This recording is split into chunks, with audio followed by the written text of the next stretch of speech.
Hello everyone, I hope you're having a wonderful day. My name is Kyle Collins and I'll be taking you through my third Physics 2211 lab. In this video I will go to the purpose of the lab, explain key concepts, explain the system and surrounding of the lab, a computational model using GlowScript, then I will show you results and explain, answer lab questions and conclude. This lab is split into two parts. The purpose of part 1 in this lab is to find the mass of the black hole by analyzing the star's motion, which will give us the net force. The second part of the lab is to fly around the black hole without hitting the planet that is orbiting it. For this, we are going to need to find the initial velocity of the ship when it leaves the planet. There will be diagrams that show what each part is supposed to look like in case you get lost. So key concepts.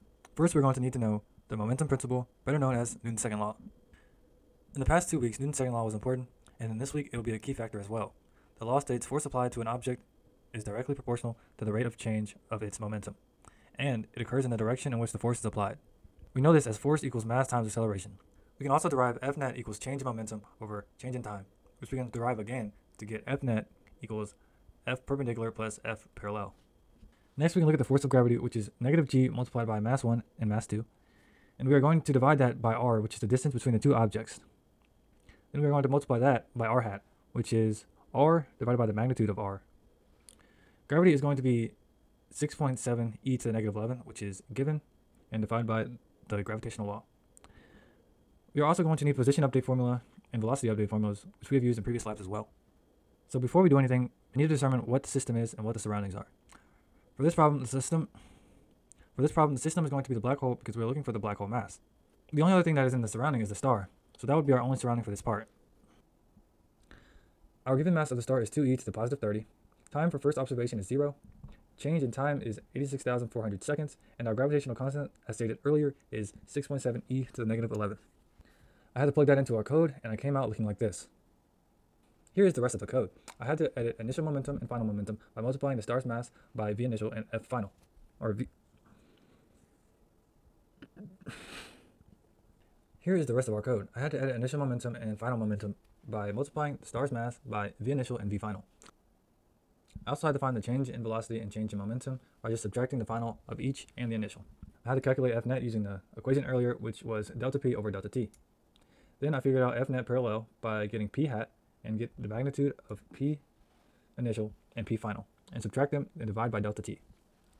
Once I had those two, I could multiply them and get F net parallel. To get F net perpendicular, we would just subtract F net and F net parallel, which we know from the formula earlier. With all that, I was able to get this image here to the right, which is our star orbiting the black hole. Because our orbit is not perfect around the black hole, this is going to cause us to have different F nets. This gave us the mass of the black hole, which we were looking for, and that is 8.29 e to the positive 33 kilograms. An F net of 7.7 e to the positive 28 newtons. A F net perpendicular of 7.37 e to the positive 28. And a F net parallel of 2.26 e to the positive 28. Now for part 2, we need to determine the initial velocity so the spaceship doesn't crash. So again, we're going to need to determine the system and the surrounding. We know that the system is going to be the spaceship because we're looking for the initial velocity of the spaceship. The surrounding is going to be anything that can affect it, such as the black hole and the planet. Here are the initial conditions we know. From the past part, we know that the black hole mass is 8.29 e to the positive 33, and the rest below was given. Through trial and error, we had to figure out the initial x value and y value that would best allow us to get close to the black hole without any repercussions. In this other piece of code, we had to find out other external forces acting upon it. So what the surroundings are doing to the system. So we know the system and surroundings. We basically had to plug in the universal gravitational formula we found earlier, which helps us get our F net from our planet and our black hole. This one is the F net of the planet, this one is the one of the black hole. Here is an image of the spaceship getting out of the system, and we were able to find a good initial velocity. Every lab has some type of error. Rounding, human error, misunderstandings are all common types of error. In my case, I guessed and checked to find the best velocity. This means that there could have been velocities that got even closer to the black hole. What does it mean? How is the net force and its parallel and perpendicular components different from the rate of change of momentum and its parallel and perpendicular components? It is the same thing because net force is change in momentum over change in time, which is what we found earlier.